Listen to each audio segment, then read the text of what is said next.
Berdasarkan instruksi Menteri Dalam Negeri nomor 35 tahun 2021, wilayah yang berada di level 3 PPKM bisa melakukan pembelajaran tatap muka di sekolah secara terbatas. Sejumlah aturan wajib dipatuhi seperti kapasitas maksimal 50% dengan protokol kesehatan yang ketat. Tenaga pendidikan harus sudah divaksin, serta orang tua memiliki peran untuk menentukan apakah bersedia atau tidak. Menteri Pendidikan, Kebudayaan, Riset dan Teknologi Nadiem Makarim mendorong sekolah untuk tidak takut membuka PTM, terutama jika tenaga pendidik dan murid di atas 12 tahun sudah divaksin. Berdasarkan data Pusdatin Kemenkes per tanggal 13 September 2021, sebanyak 62% atau 3,42 juta tenaga pendidik sudah divaksin. 39% diantaranya bahkan sudah menerima 2 dosis. Namun bagaimana dengan siswa di bawah 12 tahun? Berdasarkan data dari Kemendikbudristek per tanggal 22 September 2021, sekolah dasar menjadi klaster COVID-19 terbesar di dunia pendidikan. Pada jenjang PAUD, SMA, SMK, dan SLB, kasus pada tenaga pendidik lebih tinggi dibandingkan murid. Vaksinasi nyatanya tak memuluskan langkah PTM. Siswa sekolah dasar yang belum bisa divaksin sangat rentan terpapar virus corona. Berikut rekapitulasi sekolah yang telah mencatatkan kasus positif.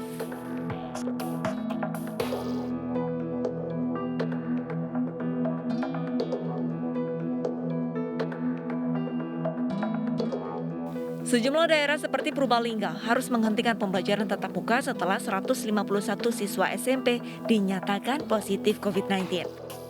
Mereka wajib menjalani isolasi mandiri ataupun terpusat. Para orang tua berharap pemerintah mengevaluasi kembali sistem pembelajaran tatap muka agar tidak membahayakan murid serta tenaga pendidiknya.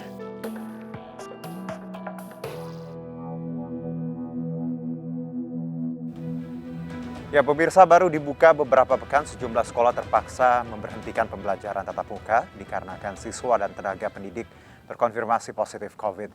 Bahkan sekolah dasar menyumbang angka positif terbanyak di dunia pendidikan.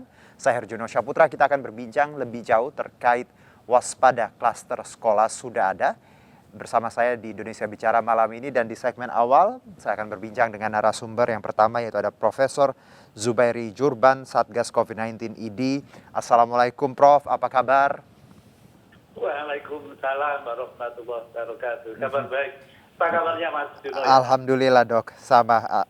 Yang penting sehat saat ini ya Prof ya, karena itu yang paling utama. Walaupun kita angka COVID-nya turun dibandingkan negara ASEAN, tapi kita tetap harus waspada ya Prof ya. Baik, Prof, bicara PPKM untuk saat ini, kita tahu Pulau Jawa sudah dinyatakan nih bebas dari level 4. Bagaimana pendapat Anda terkait status PPKM kita yang mulai menurun dan angka juga yang memang ya kalau boleh dibilang ini cukup baik penurunannya? Iya, kita bicara data 2-3 hari yang lalu dulu. Jadi kan positivity rate-nya turun drastis. Kemarin ini Jakarta bahkan 1%, Indonesia rata-rata kurang dari 6%. Nah itu tanda bagus. Kemudian pasien rawat inap COVID juga mulai berkurang drastis.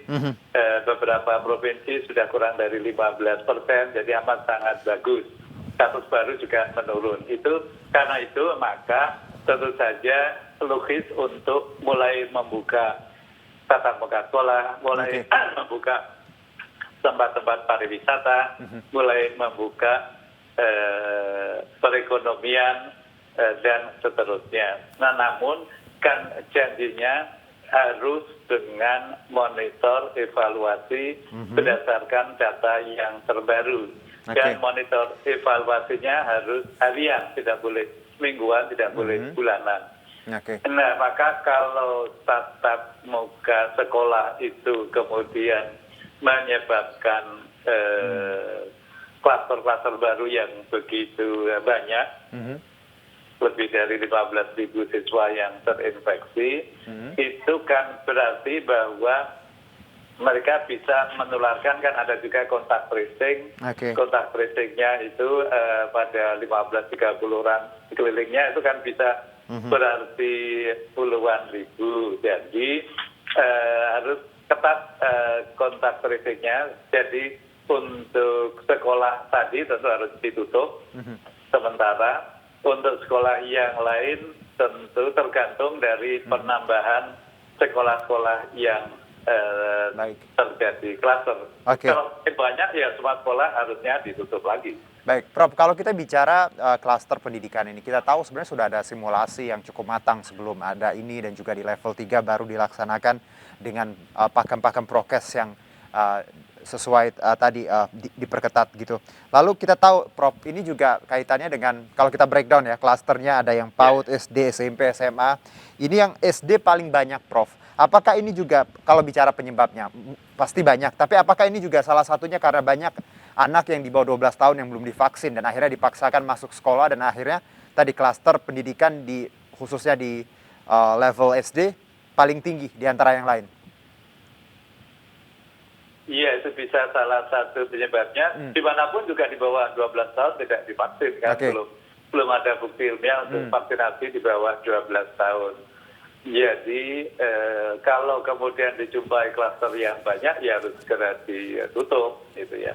Dan kalau persentase sekolah-sekolah kan sekarang sekitar berapa sih yang terinfeksi klasternya? Ya sekitar 2% lebih ya.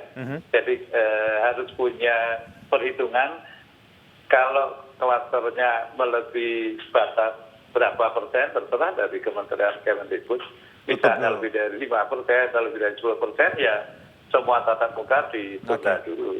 Jadi intinya memang silakan buka, tetapi harus monitor evaluasi dan segera ganti kebijakan kalau terjadi kenaikan. Jadi silakan buka, asal tadi kita lihat evaluasi angkanya paling tidak per hari ya, Prof ya? Iya. Baik, kalau bicara juga terkait pelonggaran-pelonggaran, Prof. Ini juga ada anak 12 tahun mulai kemarin juga sudah boleh untuk masuk mall seperti itu, pusat perbelanjaan. Menurut Prof sendiri gimana nih kebijakan ini? Ya, sebetulnya tergantung dari kebutuhan. Jadi kalau sebetulnya usia anak itu dibawa ke mall, tujuannya apa? Tujuannya kan nggak untuk belajar, tapi jadi menurut saya enggak usah dulu. Apalagi kan di bawah 12 tahun kan nggak ada yang divaksin. Jadi berisiko. Dan data sebelumnya kan membuktikan bahwa ada ribuan orang yang ingin masuk mall yang ternyata positif, yang kemudian ditolak. Artinya sebelum ditolak kan sudah ada di sekitar mall. Jadi berisiko untuk orang lain juga. Dengan kata lain bahwa kalau kebijakan-kebijakan ini tidak dicermati dengan baik, Prof, apakah tadi tatap muka, pelonggaran untuk anak-anak di bawah 12 yang sudah bisa masuk pusat perbelanjaan, dengan kata lain apakah ini terburu-buru, Prof, atau harusnya tadi pemerintah tegas untuk saat ini jangan dulu deh yang di bawah 12 tahun untuk beraktivitas di ruang publik seperti itu? Iya, sekarang kan tadi saya bilang sudah diputuskan ya, kan kemudian dimonitor. Monitor membuktikan bahwa ada 15 ribuan anak yang kecil yang terinfeksi. Nah itu mestinya mempengaruhi kebijakan di sekolah, mestinya juga ikut mempengaruhi kebijakan di mall. Tolong diingat, dan itu kan bukti udah banyak sekali. Amerika tadinya tinggi banget Januari, kemudian turun drastis sampai amat sangat rendah. Sekarang naik Pak, di puncak lagi paling banyak Amerika, sekitar 2.000-an. Kemudian Israel yang penduduknya sedikit, yang semua sudah divaksinasi 2 kali, bahkan sudah mulai vaksinasi 3 kali, tetapi terlalu pede untuk bilang bahwa vaksinasi itu paling top. Ternyata timbul kluster baru dalam beberapa hari terakhir, jadi memang amat istimewa. Kemudian Malaysia juga, Singapura juga 2-3 hari ini. Jadi kemudian ternyata Filipina yang tadinya sudah longgar, Thailand juga, itu semuanya sekarang kasus barunya di atas Indonesia. Iya, betul. Jadi artinya Indonesia juga harus hati-hati. Kan kita belajar dari negara-negara sekitar kita maupun negara yang jauh dari kita, semuanya menunjukkan bahwa sekarang ini sedang terjadi klaster-klaster baru, dan alhamdulillah Indonesia kebetulan turun ke bawah. Namun ini kan masalah perilakunya kalau hampir sama dengan negara-negara lain ya akan muncul lagi, dan itu amat sangat mengkhawatirkan loh Mas. Bayangin bulan awal Agustus Itu rumah sakit semuanya penuh, mau masuk IGD pun tidak bisa. Dan angka kematian Indonesia amat sangat tinggi waktu itu, bahkan paling tinggi di dunia pada waktu sekitar Agustus itu lebih dari 2.000 yang meninggal per hari ya. Oke, ya kita belajar dari ya tadi yang Anda sebutkan, Amerika, Israel, even Thailand pun yang sempat angkanya sangat minim. Jadi dengan kata lain kita mungkin saat ini let's say di atas angin, tapi jangan jumawa dan kendor ya Prof ya, bahwa everything could happen overnight. Iya, iya. Nah, Prof, kalau kita sudah melihat ini, tadi Anda sebutkan bahwa untuk otoritas tempat ya, kalau ada melihat ada kenaikan angka klaster sekolah, silakan kebijakannya disesuaikan masing-masing. Kalau mulai tinggi, silakan ditutup. Kalau memang masih aman, tetap boleh dibuka seperti itu dengan menaati prokes dan juga tadi evaluasi per hari. Kira-kira seperti itulah, Prof ya. Benar. Baik, nah kalau bicara vaksin untuk anak-anak, Prof, bagaimana perkembangannya sejauh ini? Ini salah satu yang kita harapkan juga, bagaimana adik-adik kita, anak-anak kita di bawah 12 tahun ini punya akses agar mereka juga paling tidak bisa terlindungi. Iya, sudah lumayan sih 12-17 tahun dan pemerintah juga usaha maksimal dan juga semua komponen bangsa ikut aktif untuk vaksinasi. Tapi tentu dengan catatan bahwa vaksin yang tersedia sampai hari ini sih belum bisa untuk menutup 70% dari rakyat vaksinasi 2 kali. Jadi memang terus dikerjakan dan bisa dikatakan lumayan banget, namun masih belum cukup. Untuk rata-rata Indonesia masih jauh di bawah 30%.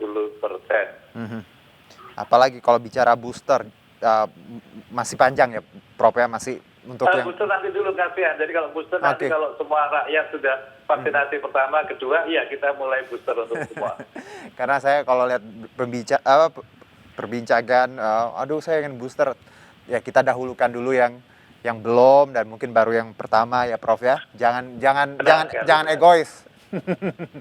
Oke, Prof, bicara juga masih kita bicara mengenai sekolah, Prof. Mengapa Anda melihat dari sudut pandang Anda, mengapa sekolah ini rentan sekali? Padahal kan kita lihat simulasinya sudah berkali-kali, lalu juga tenaga pendidik sudah divaksin. Apa yang menurut Anda yang menyebabkan akhirnya ada klaster sekolah dan cukup tinggi ini? Apa yang salah di sini atau apa yang kurang menurut Profesor Djurban sendiri? Iya, ini masalah perilaku. Tolong ingat saya sendiri misalnya, seminggu ini kan kadang-kadang keluar rumah. Ya. Pernah nggak tiba-tiba ingat, ya ternyata aku belum pakai masker dari mobil. Iya. Iya, jadi keluar rumah ternyata tidak selalu pakai masker. Padahal kita paham banget itu wajib, amat sangat sadar. Jadi pertama faktor lupa. Yang kedua faktor bosen.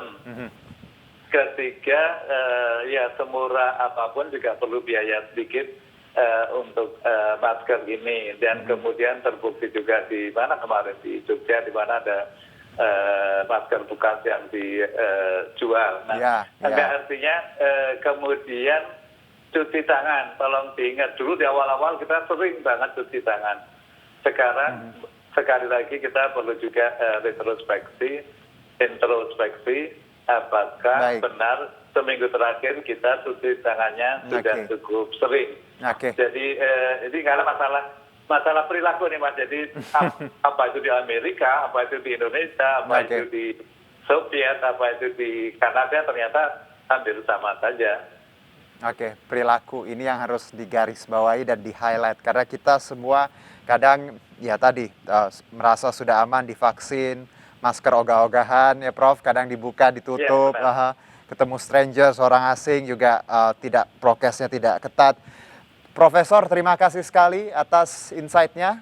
Kita doakan kondisi semakin baik dan masyarakat juga makin banyak yang divaksin dan makin tetap sadar bahwa prokes salah satu senjata untuk kita melawan COVID. Terima kasih Prof. Sehat selalu. Jadi tetap waspada, jangan euforia. Terima kasih Prof. Baik, demikianlah perbincangan kita di segmen awal Indonesia Bicara ini. Kita akan kembali usai jeda berikut.